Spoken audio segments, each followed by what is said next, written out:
name's Laura and I'm going to be a new blogger coming up on YouTube. I'm going to be giving you some amazing high street fashion that you can afford. I'm going to be doing some brilliant hauls for the shops that we all know, and I'm also going to be giving you the top gossip, and there's going to be some fun on this channel 24/7. So stay with me to learn everything and see everything you want to see. You got to know me than me telling you the 5 things that mean the most to me in life. You'll get a real feel for what I appreciate. Last night I was rummaging around my room just picking out everything I could find. And literally everything I own means so much to me. But the 5 things I've chosen mean the most. So let's go number 1. This is probably going to be a really embarrassing number 1, but I'm only 17, I'm still a baby, so it doesn't really matter. The first thing that means the most to me is my Mr. Bean.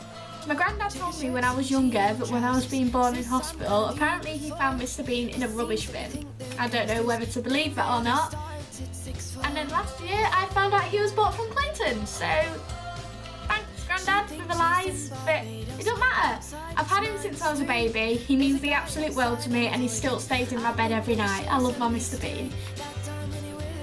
I think my second favourite thing in my bedroom, and the thing that means the most to me, and it probably applies to most of you girls my age and younger and boys, my hair straighteners. These literally save my life every morning before I go to work. I don't know what I'd do without them. They broke a couple of weeks ago when I went to work, and somebody actually said I looked like I'd escaped from a mental asylum, which, you know, I don't really want to go for that look when I work in a hotel. So just to give you an idea for how curly my hair is, when I was younger my hair used to be like, you know, to the hips. But then I went to the hairdressers and you know the usual story, can you cut the ends off, and they end up cutting off half of your hair. I end up looking like my grandma, and I do not want to look like that. So this is a photo of me when I was like 7 or 8, when I was going down to my Auntie Min and Uncle Aaron's in Kent. I don't quite know what I was doing with the goggles on my head. I do look a bit of an idiot, but you can get a feel straight away how curly my hair is, and strangely, you think maybe when you get older your hair might relax a little bit, but no, not mine. Mine has got worse. You go from Tracy Beaker to Afro to Lou Brush, mine is above that. It is horrendous. So guys and girls, that's my number 2. 3 on my important list. Be careful single people, I am probably going to cringe you out to the max. I do have a boyfriend, and for Valentine's Day last year and for my birthday of last year, for my 17th, he bought me a necklace and a bracelet from Tiffany. I wish I had them on, but I don't, and that's really awkward now. I took them to work to silver clean them and I totally forgot, and they're still just sat in the staff room. So last year, I mean, I've got 2 little boxes, Tiffany boxes, and each time he gets me something from Tiffany, he gets me a little note. I'm not going to read it to you because I don't want you to throw up in your mouth, because sometimes I look and I think, God, we're so cringy. It means a lot to me because a lot of boys don't really show their emotions, and a lot of boys don't really spoil their girlfriends, and I do feel spoiled rotten by him, and he means the world to me, so something like that I will treasure forever. So that's my cringy number 3. Number 4 on my favourite things in my bedroom / most important things is definitely my Leeds Festival bands. So I've been going to Leeds for 3 or 4 years now, and I've got a collection of them. Leeds Festival to me is like my favourite part of the summer, but unfortunately this year I'm not going because I'm going to Ibiza. Oh, boo-hoo. Leeds is absolutely incredible. If you haven't been, I advise you to go so much. Or Reading, whatever floats your boat. Well, they're both the same, aren't they? But they're just different times. Yeah, go. It's absolutely amazing. The atmosphere is incredible. The people are so nice.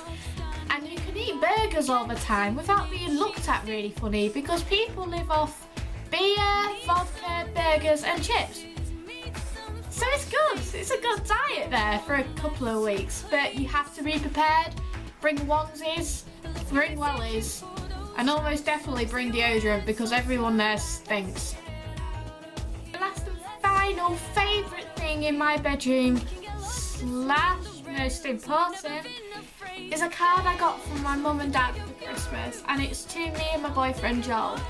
This doesn't mean a lot to me because it's addressed to both of us in particular, but it means a lot to me because parents are the best thing you could ever wish for. They have been there for me through absolutely everything. I had a really tough time at my grammar school that I first went to. I was really badly bullied. Moving on to my next school, I suffered with really bad depression, and I went through a lot of the self-harm stage, and I went through a lot of painful experiences, and there was not one point where even my mum and dad just sat there and said they couldn't do it anymore. My mum and dad mean the world to me, and although I argue with them like mad sometimes, although my dad just reminds me of like some weirdo from like World War II because that's all he likes, and my mum, sometimes I just think, oh, moan. They mean the world to me, and I'd like to say thanks mum and dad for the card because they've accepted my boyfriend into the family and they treat him like their own, and they're the most incredible parents I could ever ask for, and they're the most amazing people I could ever ask for in my life. So number 5 is probably the most important one. Thank you very much guys for watching. That was my first ever YouTube vlog, or blog as they say. Thank you for watching. I really would appreciate any comments, any feedback, good or bad. I'd like to do a question and answer next week as well. So send me in all your questions to my email, which I'll drop below, and I'll see you guys soon. Bye!